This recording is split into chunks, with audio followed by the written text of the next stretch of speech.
Howdy folks, how's it going? Welcome back, hope you're doing well. So welcome to another One Piece review. This time we're covering Manga chapter 1148. Much like the previous chapter where Brook was the MVP, Oda decided to make the ending of the last chapter about Robin and Scopper, what they would do. Robin was the MVP in this chapter, but I have to say, Oda did something that I wasn't expecting and decided to make one of the children a standout character within Elbaf, which I didn't expect. Most of the focus and the hype was on Robin, and understandably so, but I'll get to that. I appreciate Oda giving Rania he labeled the title of the chapter after her. The children of Elbaf, the great-great-granddaughter of Ja Rule, stand out with a kind of an epic character moment. So it's not just Colin that stands out here. So I like that, as well as obviously giving the spotlight to Robin in this chapter, so that was pretty cool. But like I said, we'll get to that. So let's speak of spotlight. Let's start off with a cover page, and it's actually Yamato along with Ulti on page 1 bidding Tama, Speed, and Raizo farewell. And it looks like Tama off screen made an Amigasa hat, Yamato, which is pretty cool. But with this, you clearly see Ulti and page 1. And I don't want to read too much into this, but you look at the expression of Ulti, it kind of looks like she has she's feeling apologetic because of obviously Ulti and what she did to Tama back in Wano in Onigashima. So if that, like I said, I don't want to read too much into that, but if that's the case, that's actually kind of cool.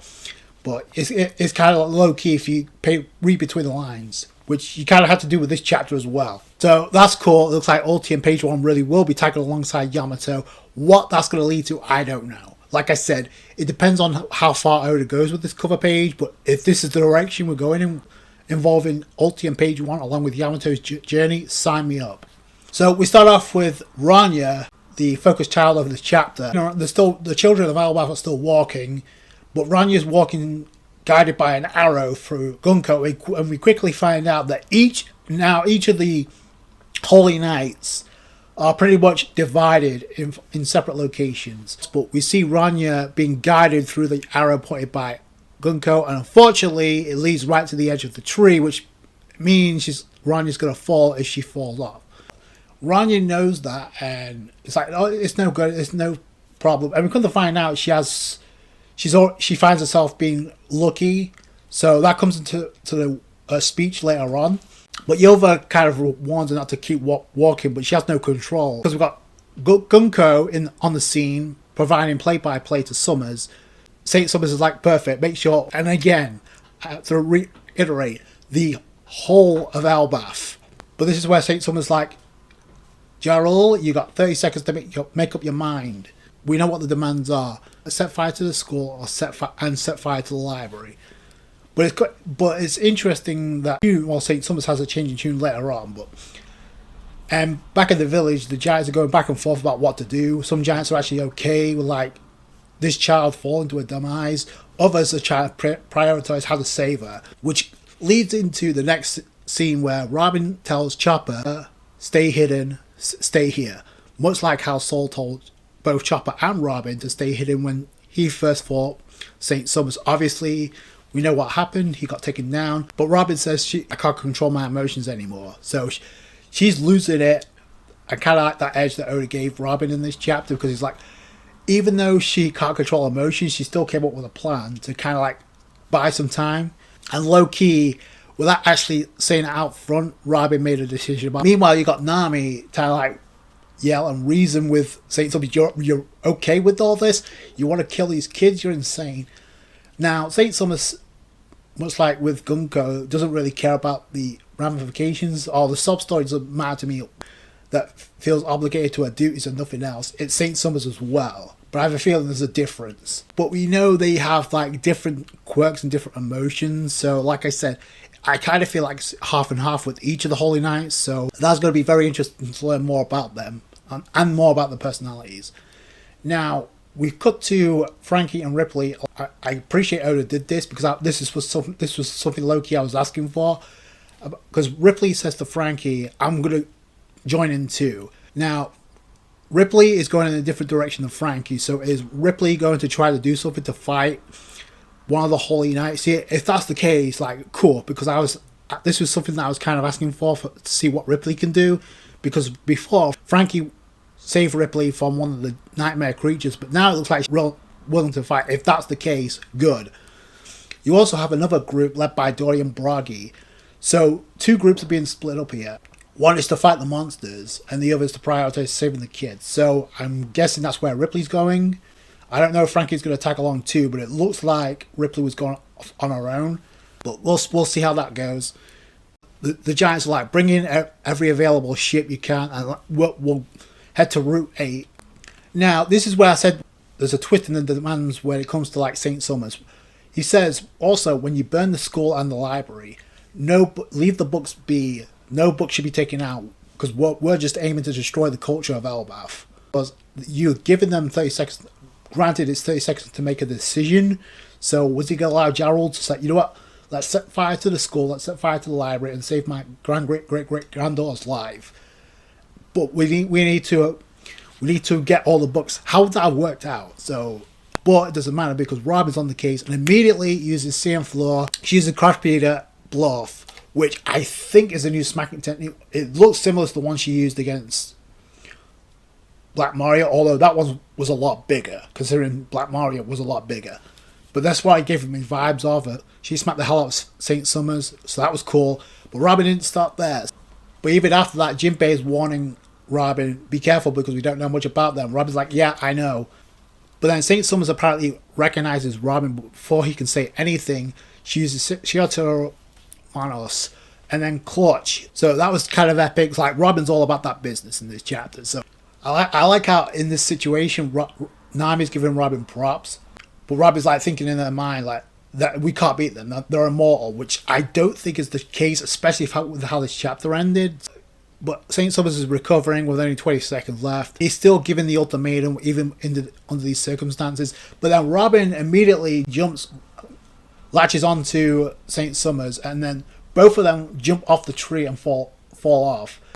It should have been obvious at this situation what was going on here. The Robin jumps and grabs a hold of St. Summers to like shut him up and actually take him out, because he's able to control the thorns. So, and I like how she's falling. She's also smiling, giving that like I don't give a fuck look, and then responds like, I know you're immortal, but if those invisible thorns disappear, we can save the kids. And once St. Summers uses those thorns to pierce Robin, it's very clear that Robin's a clone. So she not only found a way to buy some time, but she outsmarted a Holy Knight. So that was cool. So Robin tries to cut the fabric that's binding the Straw Hats. So it's interesting too, that's provided by Gunko, but a knife isn't going to cut it. So literally.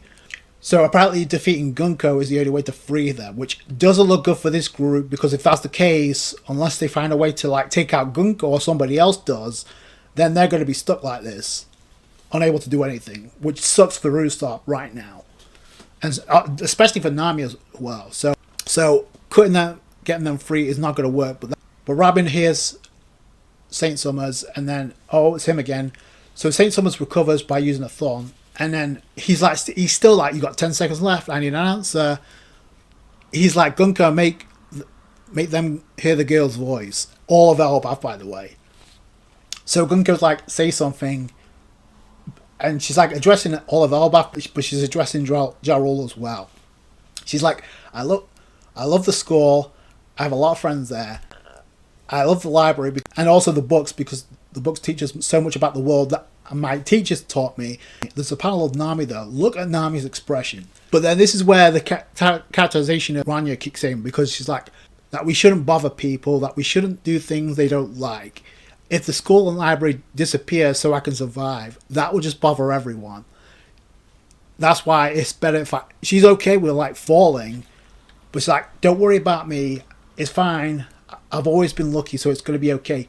I think it was Ilya at the beginning of the chapter says, if you keep walking, you're going to fall into the underworld.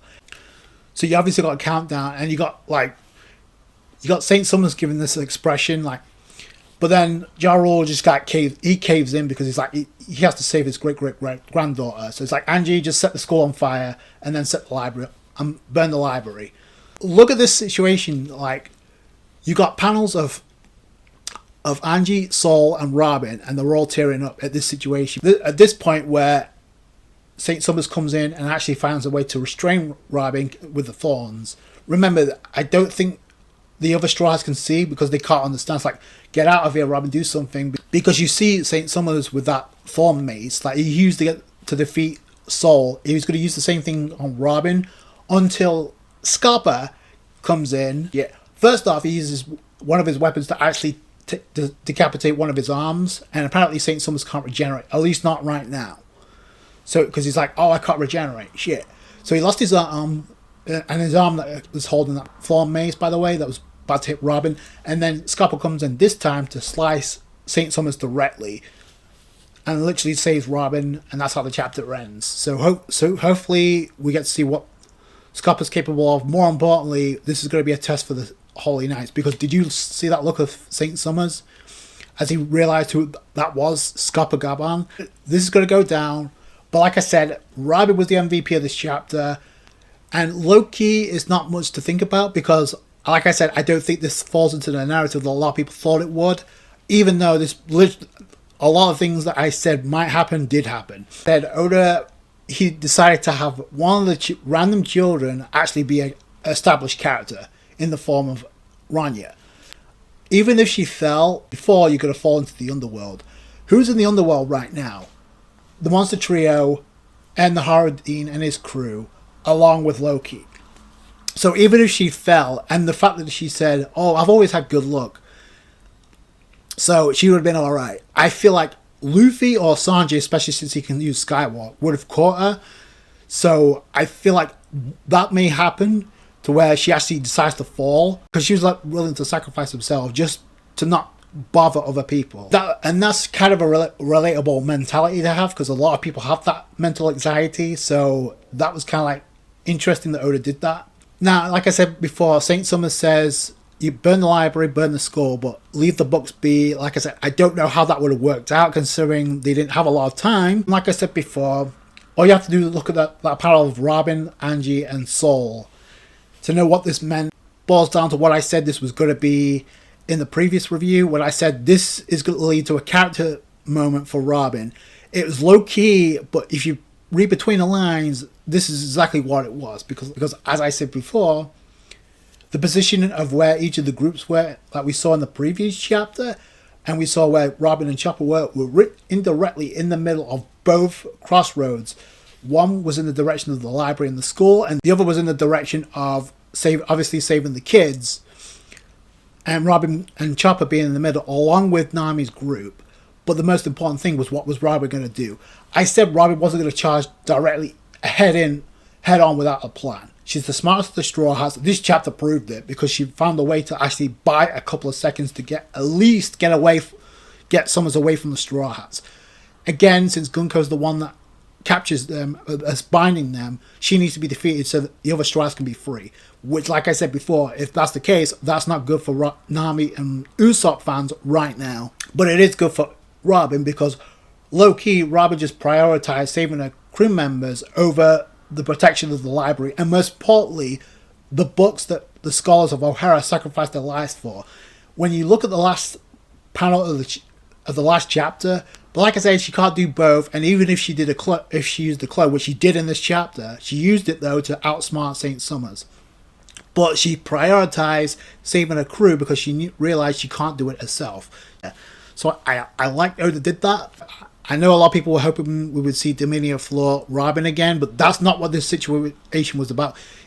Even using Gigantic Floor, we found out previously that we know that tax is on Robin's stamina, so that would have made no sense. And I knew that the warning from Saul was going to come into effect, because he warned them, we can't beat them because they're immortal. Clearly, there's a limitation here from what we saw with Scopper. And my first question is Advanced Conqueror's Haki the kryptonite for the Holy Knights and their regeneration? Because that's what it seemed like. Because I don't know if that's what he used or not. It's hard to tell in the scene, because it was a split second, but you saw his Saint Summers' arm decapitated, and it wasn't regenerating. Let's look at Scopper, Gaban, and Saint Summers. Ripley has a role to play, so I can't wait to see what that is. But for it wasn't about Robin, you getting a glow up or a power up. I said this from the get go. A character moment for Robin, like, because Robin had an interesting choice to make, and she made the choice of saving her crew members and prioritizing saving the kids' lives, the children of Elbath, because that was a plan to try and get rid of the Thorns. Shout out to Rania, because she was literally prioritizing everybody else's happiness above saving her own life. So now I can appreciate what I did with this chapter, and also giving Robin the spotlight, so that was cool. And he used Scopper Gaban at the end of the chapter. That was very smart. But like I said, with all this message being broadcast to the entirety of Elbath, I'm pretty sure Luffy and company are going to hear all this. So we're going to see Luffy very soon, and we may even get the flashback after this is all resolved. That's where I'm thinking this is going. Because if I really wanted to, we can jump right to the all-important Lowkey and King Harold backstory. But it looks like this could be what I said a couple of reviews ago. Maybe Lowkey's already filled in Haradine and company, what happened back in the day, off screen, and maybe we're going to revisit that once the time is right for Oda. But obviously, with the way that Zoro responded, it seems like he's still having trust issues. So maybe, I did say it back then, so maybe he did say something, but Zoro's still having trust issues with Lowkey. But I think that's going to change now. Let me know what you guys think down below. That's going to do it for you guys. You guys know what to do. If you enjoyed this review, hit that thumbs up. I appreciate that. I appreciate you guys' support when it comes to these reviews. Comment, rate, subscribe. Stay safe. Catch you guys next time. Thanks, guys.